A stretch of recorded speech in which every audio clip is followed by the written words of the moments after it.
Hi guys, and welcome back to another episode of Shyam's Garage. Sorry for the long delay in uploading. I was busy restoring my new acquisition, which is this 2008 Hindustan Motors Ambassador Turbo Diesel. I brought this car from Shirdi, and then we drove it down all the way to Navi Mumbai. It was quite a ride because half the stuff in the car was not working. And today I'll be giving an overview of what all has been done to the car and what all I have done to make it more practical for an everyday use.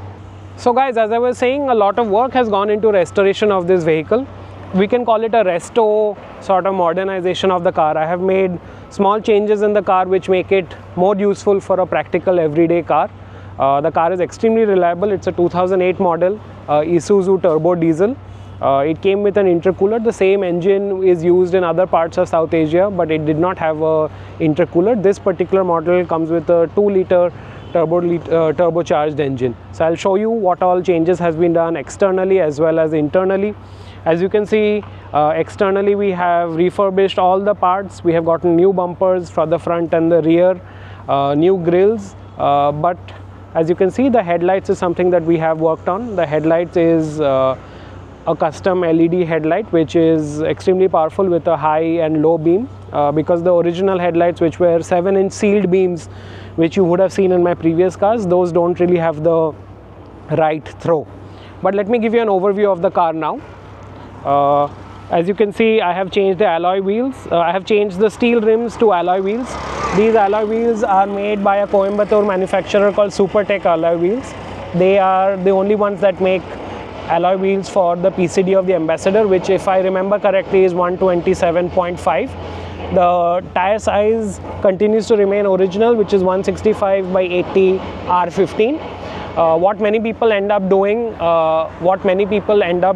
is that they put fatter tires on their car. What that results in is an extremely unstable ride, because the original rims are what we call 5J rims. So 5J rims means the maximum width of the tire that you can fit is 185. You cannot fit anything wider than 165. Many people put 185 or 195 rims, which I do not recommend at all. You are actually playing with your life if you put such wide rims. I have also externally, these are the changes that have been done. I welded nuts inside the door to install Qualis side mirrors. So I really feel that the Qualis side mirrors enhance the look of the car, and unlike the stock mirrors which were screwed on over here, the stock mirrors used to come screwed on at this place and used to go loose after a certain time. This, I think, enhances the look of the car and also gives us much more visibility when driving. Coming to the back of the car, as you can see, no changes here. Everything is stock. You can see the Ambassador Grand branding and the 2000 diesel turbo monogram badging. Everything else from externally continues to remain stock. So guys, when restoring the car, the most important thing that we always look at is the exterior finish, but a lot of preparation needs to be done to get the right paint finish. I don't know if you guys can see clearly, but the paint in the car is a pearl white paint job. It's a Lexus shade called Sonic Quartz, which I really liked. So this is a 2K paint job. That means it's a base coat and a hardener activator clear coat as well as a pearl coat. So when you do paint jobs, you have to ensure that the base work and the preparation is done extremely carefully. Else, even if you apply the best quality paints, the quality of finish will not be the best. So a lot of time and effort has been spent in this car to ensure that the body work is done right. All the panel gaps have been set by experts so that the overall fit and finish of the vehicle is extremely good. So guys, when restoring the car, many people overlook small things such as door alignment and the gaps that are present. So pay extremely good time in setting of the doors and making sure your gaps are all set correctly, because that's what holds the charm of an Ambassador. As you can see, we replaced all the rubber trims, the door rubbers as well as the body door seal. ensure you put good quality rubber parts. So there are lots of counterfeit parts available in the market. There's ASP, ALP, DSP. So try and put ASP or ALP rubber parts in your car. And once you put the right rubber parts in your car, your door should close quite well. As you can see, there should not be any extra effort taken to open or close the door. And this shows that the body alignment and the door setting is done correctly. I think these are all small things that we should do to ensure that the car looks, feels, and is also a pleasure to get in and get out of. So guys, now we are inside the car. This is the interiors of the Ambassador Grand 2008, which I have restored completely. The interior, you have to wait for that video. I'll upload another video of how the interior is, but now I'll give you an overview of how the car drives and feels. So starting it is quite easy. You ensure that the heater is on for some time. It auto cuts off, so I think about 10 odd seconds, and then you start the car. Now the car is on. The gearbox is a 5-speed Isuzu gearbox, extremely smooth. The gearbox was same as a petrol and a diesel of those eras. We have put it into first gear right now. It is extremely, I would say, a comfortable drive for the car. This car did come with factory fitted air conditioning, which is also quite chilled. So when you drive the car, it is a great feeling. It is unlike any other car that you have driven of this particular era. There's tremendous amounts of body roll, but I think that is the fun part of driving this car. You can possibly hear the slight rattle of the 2-liter inline-4 turbo diesel engine, but I think that is quite pleasant to the ears of many people. But driving it is extremely good, other than the fact that the suspension seems very soft, and around corners also there is quite a bit of body roll to it. So now let's just do a small drive and I'll give you my impressions of it.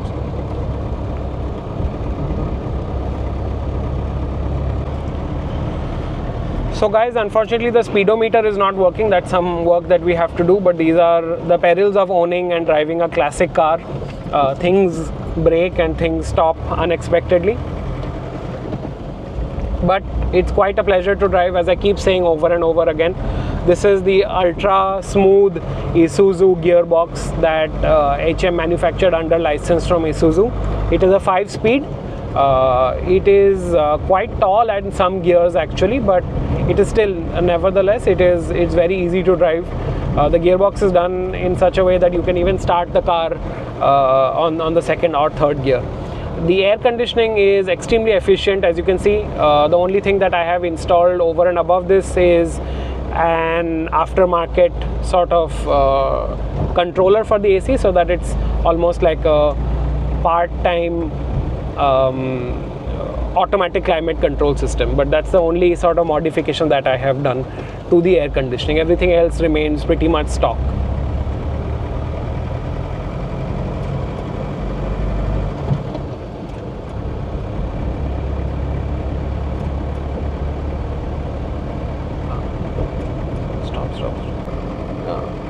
So guys, the addition that has been done in this car is this double din head unit from Sony that I have installed.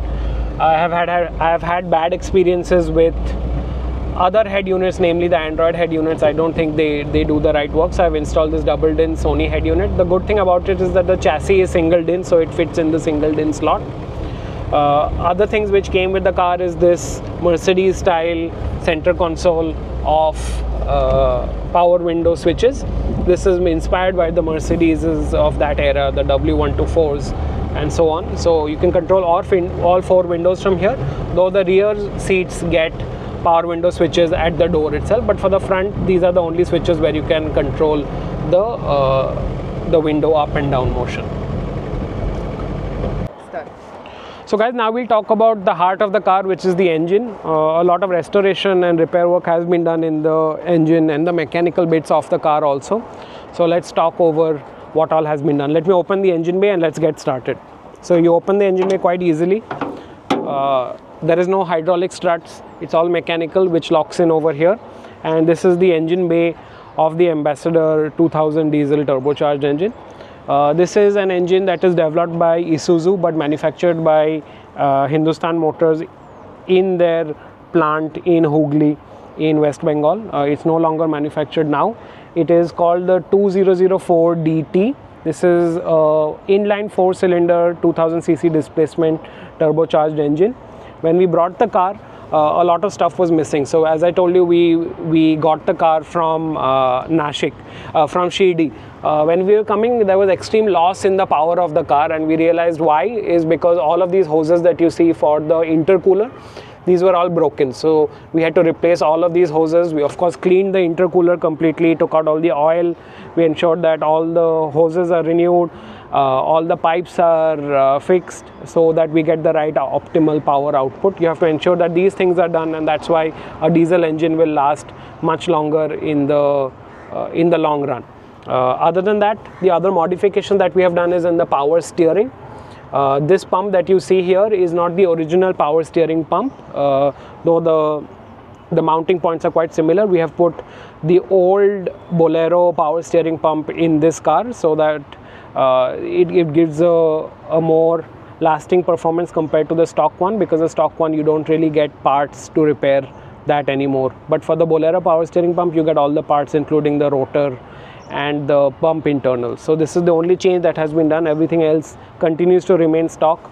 This is where the diesel injection pump is, which is made by Bosch. We serviced this pump as well, and we also cleaned and serviced all the diesel injectors, so that there is no problems that the car gives.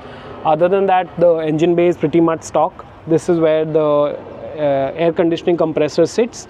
As you can see, this is a Sanden 507 unit, which has been used by Hindustan Motors for all their applications in cars. There were people who used to put larger compressors, but that resulted in a lot of power being taken away from the engine.